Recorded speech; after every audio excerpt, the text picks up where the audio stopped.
War ka Batesi TV ka umdi basnyambak penjasliang Rupa Premium Meghalaya.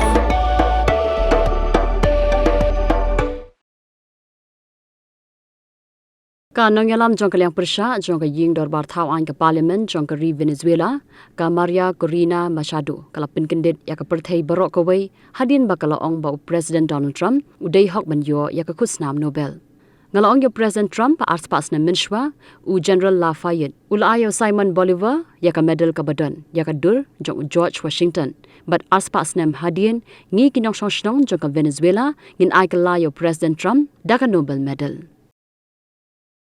I presented the President of the United States the medal of the Nobel Peace Prize, and I told him this. Listen to this.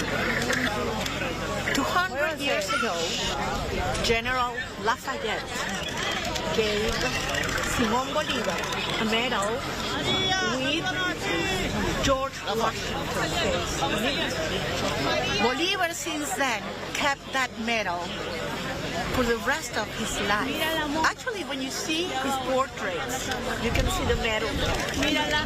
And it was given by General Lafayette as a sign of the brotherhood between the United States, people of the United States and the people of Venezuela in the fight for freedom against tyranny.